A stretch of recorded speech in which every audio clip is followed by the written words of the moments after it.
Hi, I'm Don Mock. We're shooting this little video today so I can talk about my double neck guitar synthesizer and my career playing the guitar synth. You know, it's time for me to say goodbye and farewell to my old friend here, this double neck guitar, and hand it off to somebody that hopefully will have as good a time as I had playing music with it. So I wanted to make a video about the system, how it came about, and a little bit about my thoughts on guitar synth playing.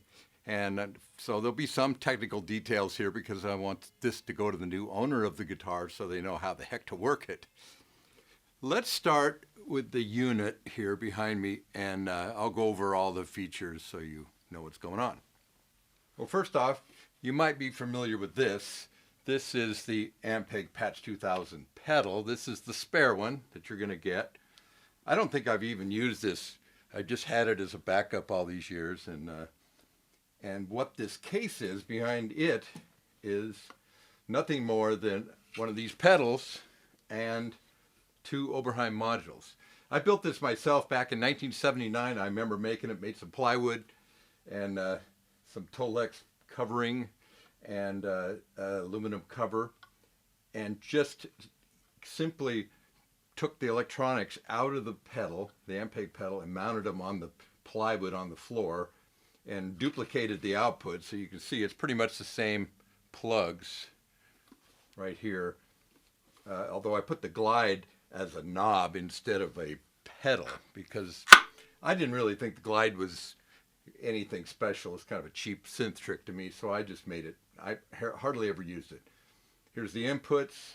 This is my addition, the pitch bend, which is on the guitar and not on the pedal any longer, and that really made a huge difference for me.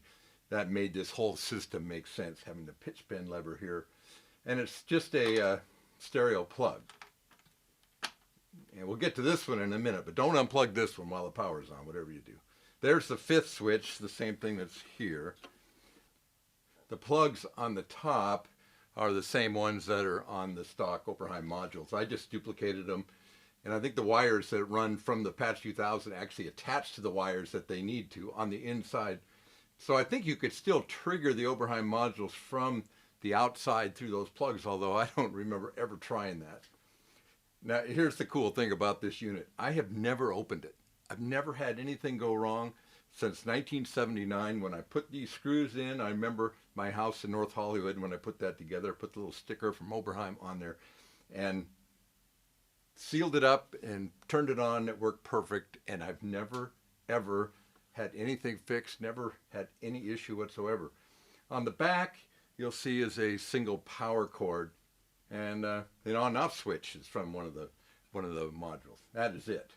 This pedal, this other plug, I'll grab it here, this Showbud volume pedal, is a thing that I discovered on my own, and it always was one of my best tricks, was that I figured out that when you had the oscillators on this module synced together with this switch, instead of this one being a tuning knob, what it did is it somehow swept the frequencies.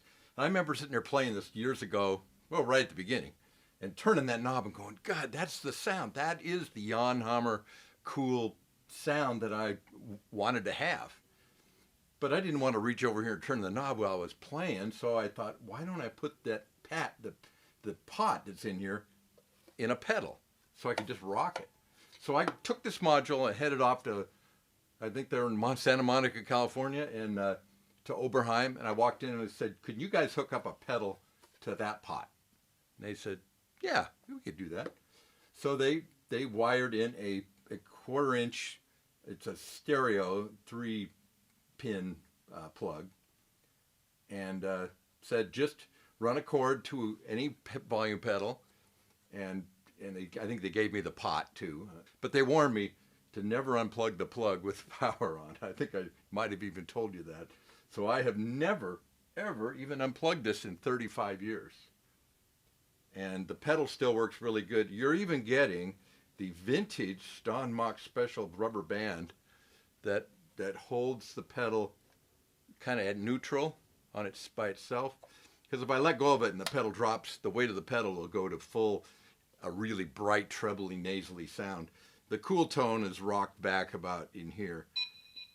And I just use this thing just a little bit back and forth just to add, kind of like a wah-wah pedal, I guess would be the best way to compare it to something. It just added so much dimension. It gave me something to use since I didn't have any dynamics and I couldn't, play chords or anything. So this really woke up this system. And this pedal with this sound that I'm leaving set on this module on this side is kind of the sound. And that's kind of how I made my millions of dollars playing guitar synthesizer. Was that I just used that one patch. This module I pretty much always had set as kind of a flute sound with a little bit of the attack dialed back, so the attack is much delayed a little bit. But you can play around with that.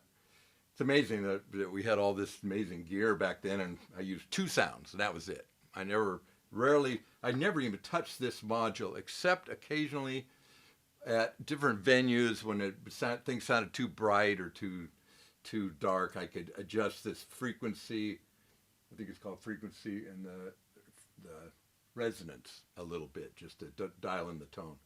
You leave the volume off. This is oscillator 1.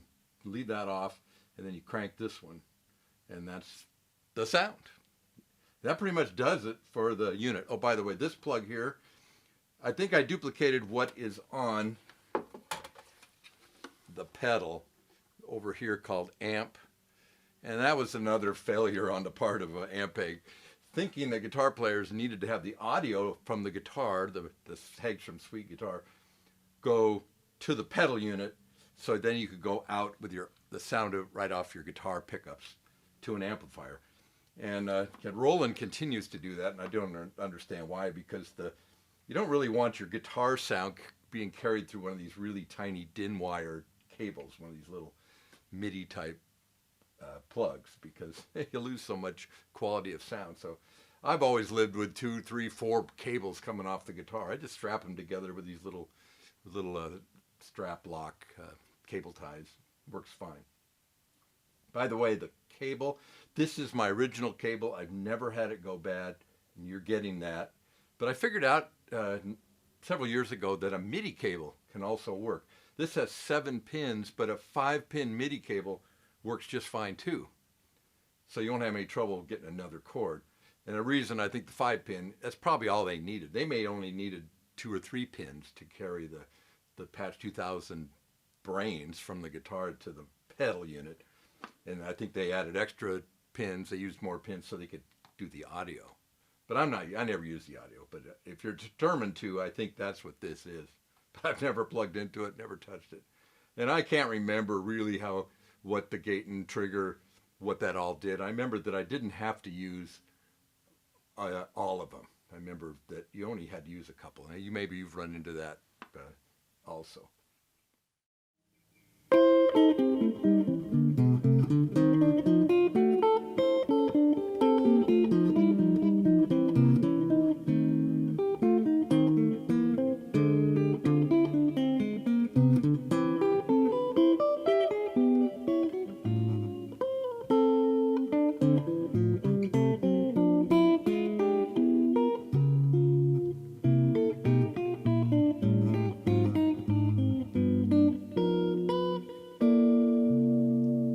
Okay, let me tell you about the guitar now.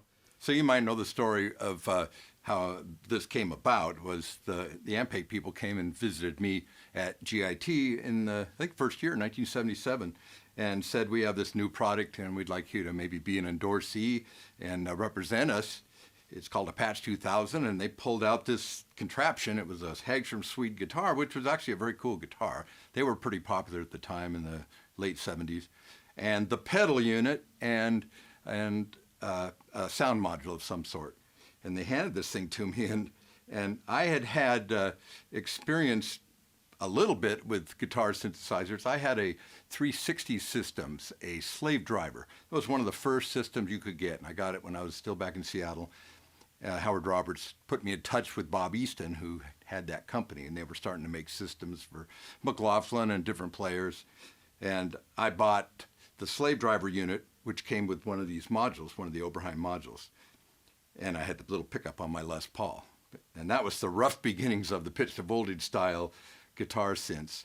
So they handed me this Hagstrom Swede guitar, and it was a different program. I'm picking, and the notes are kind of coming out, but they're kind of jumbled because I'm picking the notes, the strings are vibrating. And when I would play a chord, nothing good happened there.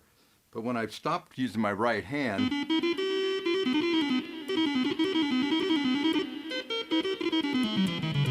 I went, wow, this thing tracks faster than anything so far, that's for sure. But they weren't interested in a guy playing with one hand. They wanted you to play it like a guitar. And you could have the synth double the guitar, or you could turn the guitar down and just play it like a guitar, but the synth would come out. I wasn't so sure about any of that, but I took it home. They said, let us know what you think. And after a couple of weeks, I really started to like playing with one hand because I could play so many notes. It was hard to play slow. That was always the tough part of this one-handed technique that I kind of developed. But playing fast was easy. Well, I used to be able to play fast.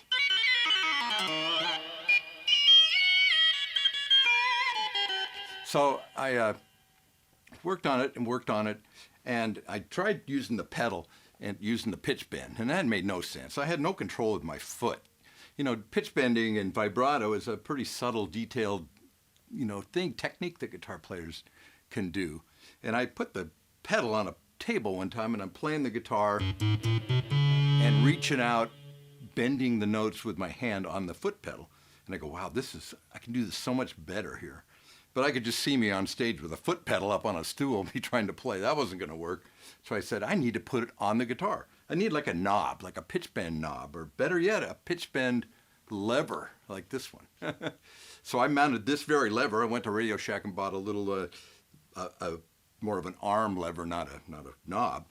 And I mounted it on the Hagstrom Swede guitar. There was I think right here on the guitar, on this lower horn, there was a switch on a Patch 2000 Swede guitar that either turned the guitar to the synth back and forth. I'm not sure why it was there, but I didn't need it. And I determined I didn't need it. And I used that hole in the route out in the guitar to mount a pot for bending the pitch. And I just stole the pot right out of the pedal, moved it onto the guitar. And the first day,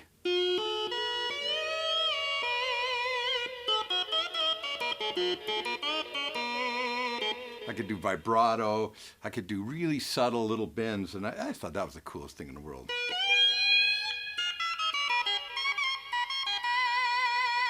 And I used a little piece of rubber. You'll see there's a little piece of rubber here that the knob leans against. So you can actually pull against the rubber and get a little vibrato that's more right in pitch. So there's 0. So it can go a little flat. It's subtle. You'll have to get used to the amount of motion it takes, because it doesn't take much at all.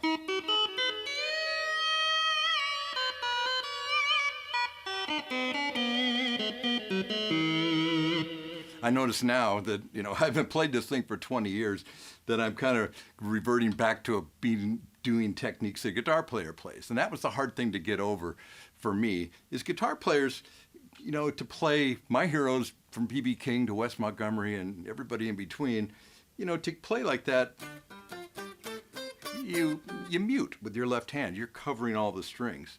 And you get used to kind of hugging the neck. Well, if you do that on this neck, all kinds of notes start popping out. So you have to train yourself to keep your hand away.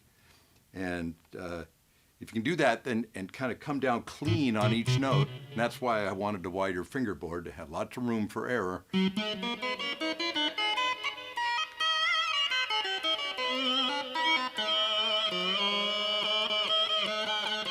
I think the bend of what I have here is about a 1/4. I think the pedal might have gone farther, but I don't need to bend more than a 1/4.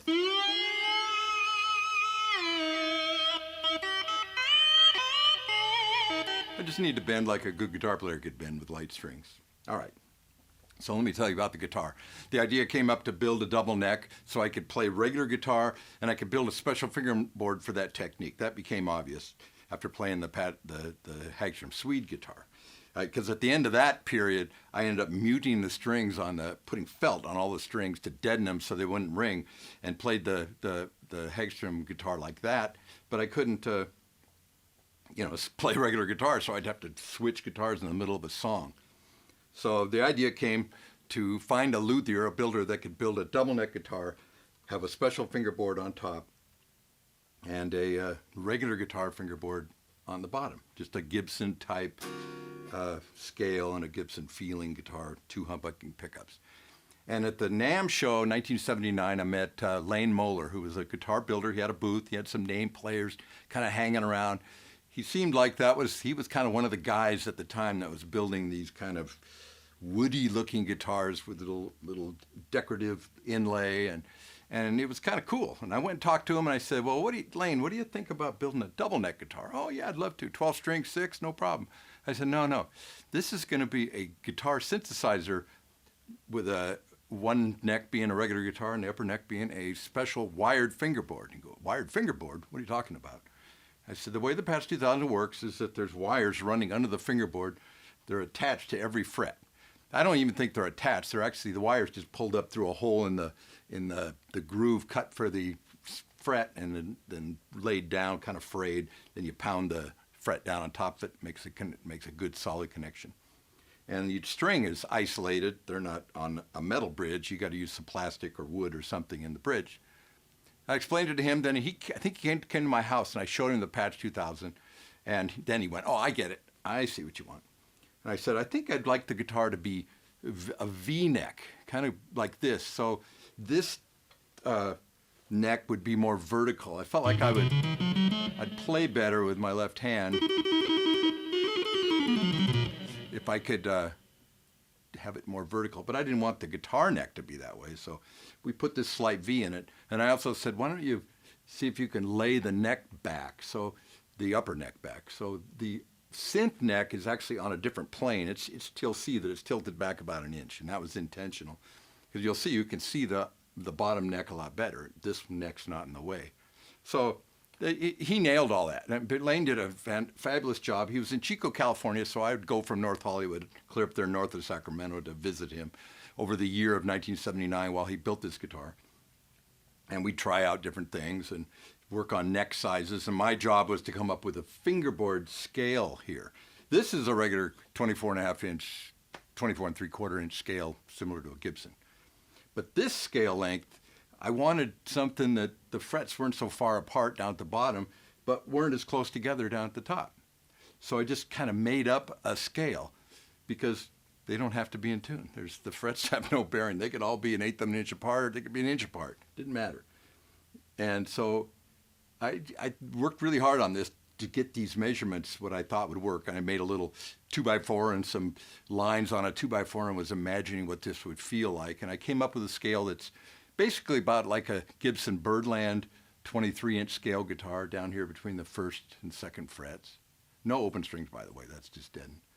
So it's closer together here, but up at the top, I wanted it to be wider, so it's more like a full concert classical guitar, like a 26-inch scale guitar up around the 15th fret. So you got a lot of room up here, and it feels great. The first time I played it, I went, oh, that's it. My fingers weren't fooled. They didn't get confused because of the different scale. It worked dead perfect. It still gets smaller as it goes up. It just doesn't get smaller as much. That's all there is to it. But if you tried to put strings on this and play it as a real guitar, forget it. It ain't going to happen. All right, you can see the fancy woods that he used, which didn't actually help with the weight part. So the guitar does weigh close to 13 pounds, and is why you're getting the famous Don Mach V double strap. You put your head through the hole, and the guitar, it's got a safety lock on the back. I used to have one on the front, but I kept moving things around. And it puts the weight of the guitar on both shoulders, so that makes it a little more manageable. You have to kind of wear it in a way that all the cords don't get in the way. You'll see I've got three cables hooked up now. The Patch 2000, the pitch bend, and the the guitar itself, the audio of the guitar. And then, of course, you'll recognize the big honkin' 24-pin Roland plug. And that was added a couple years later. That was added by a guitar player, a guitar luthier repairman here in Seattle named Mark Arnquist. And after I had it about a year, I got the idea to make the bottom neck have a Roland system. They'd come out with that thing called, I think it was a GR700, big silver unit, and it had a spacey guitar with it, but I was able to get the unit and the electronics from Roland. And so I took it to Mark, because he was close to me, and said, can you mount this? So he had to route out the guitar quite a bit and mount this big plate. In those days, that Roland system took up a lot more real estate than the little ones now, but the pickup's pretty much the same. And I think even you or somebody's mentioned that there's an adapter. I never did that. By the mid 80s, I think I was using I had all the Roland systems, and I can still have them all. They're right behind you there on my rack. And I pretty much started playing a single neck guitar, my Les Paul or my Mike Stevens LJ guitar, for my synth controlling needs, so I could talk to my computer and play chords and all the later stuff. And this guitar became solely about my one-handed bandit type playing that I was trying to keep together. And as far as the technique goes, I'll just tell you a couple more things about it. I didn't take it as far as somebody could have. This thing was a great rock and roll toy, and you can play a million notes, and I'll include some video that you may not have seen of me playing this thing when I was young and had a lot of enthusiasm and energy, and you could go nuts. And the poor students at GIT would just stand there with their mouths open wondering, what the hell is that thing? Where are the notes coming from? And you're not even picking, and you're wiggling some kind of a bar. It caused a lot of conversation. I'm not sure everybody loved it. They're there to learn guitar. They wanted to see me play guitar. So I always had to keep my guitar playing strong. And this was always had to be put in the background. But when I did concerts, this was my main weapon. If I was having a bad night, I could pull this thing out and just play a billion notes and dazzle the crowd with all kinds of baloney. Now, a little more about the guitar neck electronics. When we added the Roland system and the plate on the back, Mark had to make a little more room for the electronics, so he had to rewire the guitar pickups to make room for the Roland system, and he ended up making a master volume stealth wheel here. The pot's actually in the guitar, but it's trimmed off flat because I told him I wanted a pick guard big enough, because I play with my fingers open sometimes, and I slide off and I run into knobs. It's the same problem I have with trying to play a stock Strat or something. So you'll find that that's where the master is. And I think one of these knobs isn't even working. Here's the pickup selector. He's just now got it down to just a couple knobs. Works great, sounds good.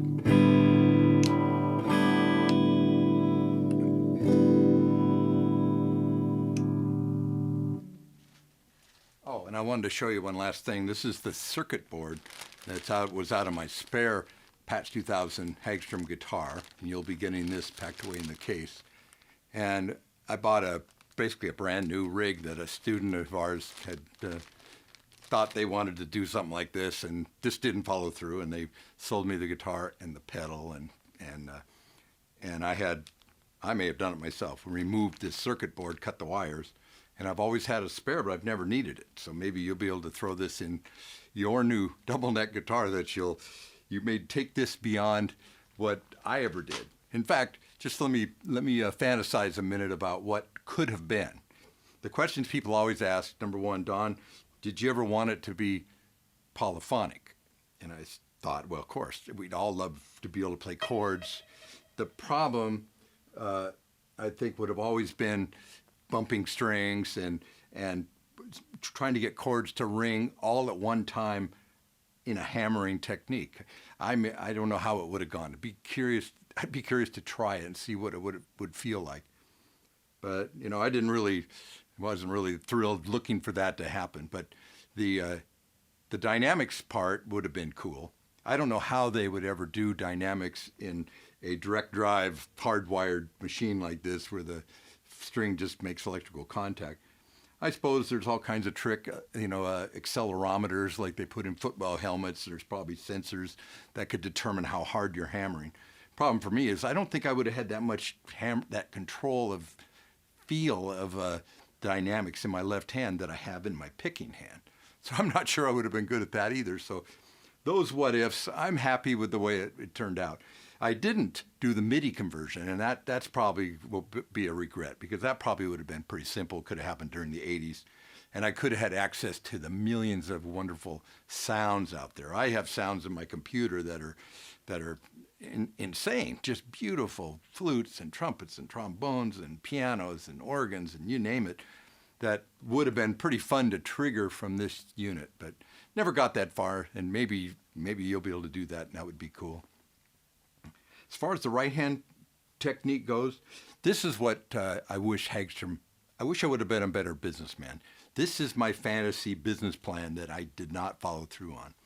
In 1977, when they gave me the instrument, and I knew that they were going down the wrong path trying to get guys to play it, I thought, they ought to abandon the idea of a Hagstrom Swede guitar, and they ought to build a guitar that's like this, half of this guitar, this big, a small, lightweight, single neck, wide fingerboard, wired with their same electronics, exactly the way that this one works.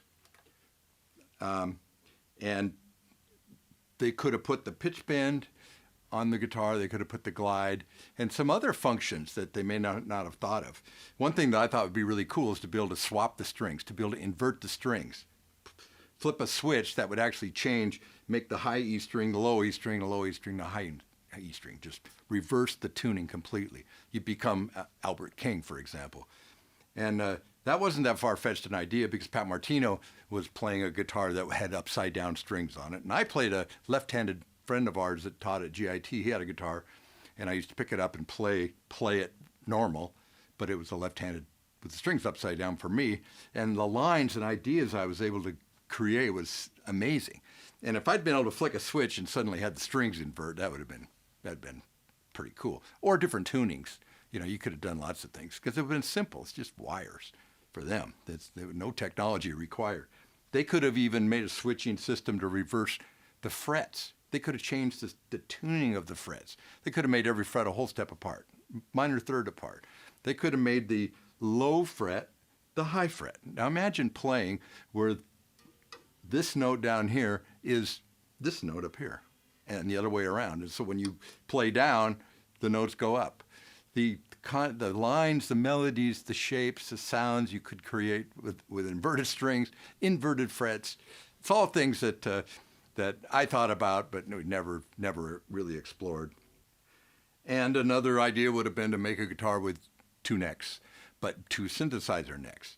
And the bottom neck might be tilted at an angle and would sit right here.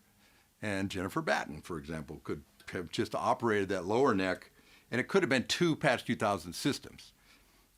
Still monophonic on each one, but at least you could play two notes. And that idea just might have gained a whole giant following of players to be able to play double guitar synth. Who knows? But whatever, I'm sure you will have a lot of fun with this. If you have any questions, just email me or call me up anytime. You're going to get the volume pedal, and I'll throw in a bunch of cables that I have around here, the strap, of course, a couple MIDI cables that you'll have backups for the big cord. If I worked on this a couple weeks, I could pretty much get my chops back. I've been getting better over the last couple days playing it, so it's possible. But I've, in the last, almost 20 years, I've really woodshedded on my regular guitar playing. I've just been doing that, and kind of your first love, I guess, you go back to it, chords, chord melody, all the things that guitar players do with two hands, and suddenly going back to the one hand is it's kind of shocking, but it's sure fun. It's a lot of fun. And I had some wonderful gigs. I'm not going to miss it. It's quite all right to you take charge of this thing. It's run its course for me. I'm so glad somebody's going to take it that actually understands what it is and can take the story and maybe project it farther. You know, who knows what you're going to find out you can do. There's so many things I never tried. Let me tell you what those are. I never tried two hands. I never tried the Jennifer Batten, Eddie Van Halen. I just didn't know how to do it on regular guitar, so I never thought to try it. I didn't experiment enough with strings. I would say some of the things you ought to do is, you know, put all like 16s on it. You know, I put regular guitar strings just so they feel normal. I got a wound like a 48 low E string and a 11 or 12 high E string in a regular guitar set. Just because it feels natural, but I'm not sure it was the best thing for the technique. And I should have played around with that. There's probably, I might have discovered I could have played better or got the action a little bit different. You can play with raising and lowering the action so the bounce is the way you like it. I got it really sensitive now, and that's why I'm getting a lot of errant little notes. Because I was really good at it, and I could keep it pretty clean.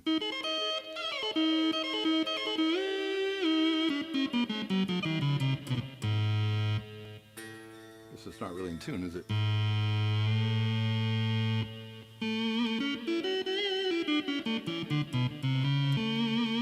Some of the modifications besides Mark Arnquist when he added the Roland system, which was pretty spectacular. I mean, I had to have the only guitar synthesizer on the planet that was two complete separate systems. And I must have looked like an early Apple computer with all the plugs coming off of the guitar plugged into stuff here and there. People thought I was nuts. And I was kind of had to be careful on stage. I always played standing up, but I had to watch where I put my feet so I didn't start pulling plugs out. Never bent anything. It always worked perfect. Mark did a couple other modifications I asked for. The fingerboard width at the beginning, I thought, let's go really wide. Let's make it not quite classical guitar width, but maybe 1 7/8, which is like an Ovation guitar I have, a nylon string Ovation. And that's kind of the neck that Lane Moller built. And then he did the regular Gibson 1 11/16 on the bottom neck. Okay, so after I played this about a year, I kind of start feeling like, well, this is a lot of fingerboard up here. It's maybe a little too wide. I'm a little uncomfortable. So I think Lane Moller did that first modification. We shaved this upper neck down, took almost a 16th off the top and the bottom. That's why you can see this little indent right here where it goes wide and it comes in. It's because it was narrowed, probably in about 81, 82. And we nailed it. It was perfect. You know, he just shaved it down and didn't interrupt the frets. Because Lane had done such a fantastic job with the electronics. I have never had anything quit. I worried for years that I'd be in the middle of a concert somewhere and all of a sudden I'd lose a fret. Like the wire would get corroded or just quit touching the fret. And I'm amazed here after 36 years that every fret still is dead perfect. Every string still dead perfect. He did a really good job on the copying the wiring, and it says well for the Patch 2000 system. Those guys actually had a good idea, just a bad execution. Later, when Mark Arnquist added the Roland pickup, I actually had him widen this fingerboard down here because by then I was kind of feeling like I was kind of cramped up. Things were a little narrow. I was playing wider fingerboard guitars, and my problem is I pull strings over the edge, you know. So I said, is there any way we can add a little bit, just widen the frets at least? And he said, yeah, I'll just glue on a binding over, I don't think there was a binding on here originally. So we put a black plastic binding on the top and bottom. I think there's one on the bottom too. And he kind of blended it. So you'll feel a little bit of you'll feel this edge along here where the binding kind of goes out. But he was able to get almost another 1/8 of an inch of fret real estate.